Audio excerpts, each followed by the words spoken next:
Bonjour les amis, comment allez-vous? J'espère que vous êtes bien et bienvenue aujourd'hui dans cette nouvelle vidéo avec une nouvelle question.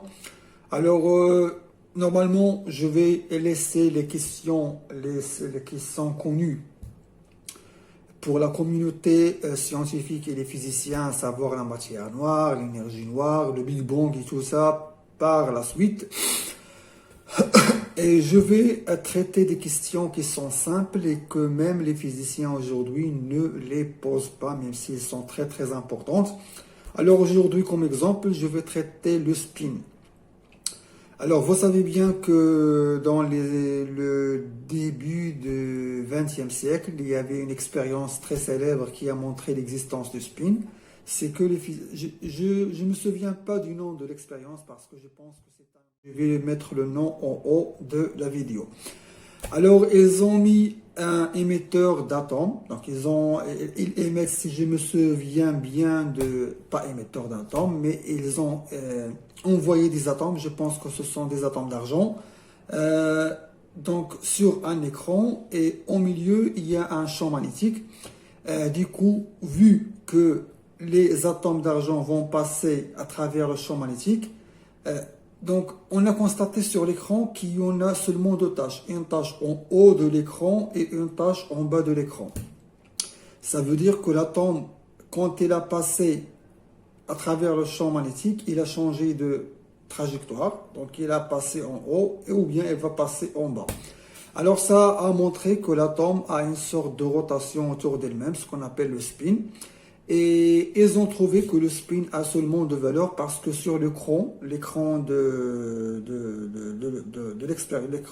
dispositif expérimental, on a seulement deux tâches. On n'a pas des tâches intermédiaires entre les deux principales tâches.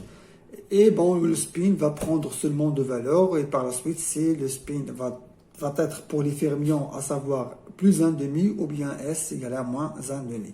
Alors, c'est pas ça l'objectif. Je voulais juste vous dire c'est quoi l'expérience et c'est quoi le spin. Alors, c'est quoi la question? La question est très très simple et très très importante. Les fermions, on sait bien qu'ils ont un spin, à savoir moins ou plus, moins 1,5, mais c'est quoi?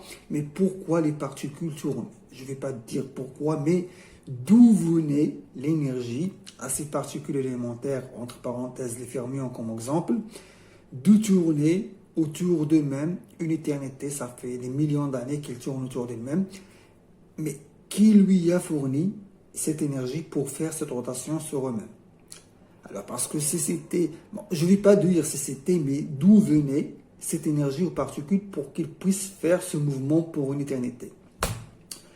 Les physiciens n'ont jamais posé cette question, tout d'abord pour être clair, et ils n'ont même pas essayer de penser à ça. Donc pour moi ça va, je ne vais pas laisser ça comme ça, donc sans le prendre au sérieux. C'est quelque chose de très important et c'est quelque chose de très sérieux. Et ben voilà, c'était ça. Alors je vous donne un rendez-vous pour la prochaine vidéo et une autre question. Un ami m'a dit, Amine, bah, vous étiez au Maroc et pourquoi vous faites pas ces questions là-bas? Et bon, voilà, faire une chaîne YouTube, parler, mais je vais dire quoi? Bon, dans mon pays, bon, c'est mon pays d'abord. J'ai pas de problème politique et tout ça, de la religion, genre, je m'en fous de tout ça. Mais juste, j'étais pas un peu libre parce que j'avais pas même le pouvoir de laisser les cheveux là-bas. C'est pas une sorte d'interdit de laisser les cheveux et une barbe, c'est rien. Mais voilà, c'était ça.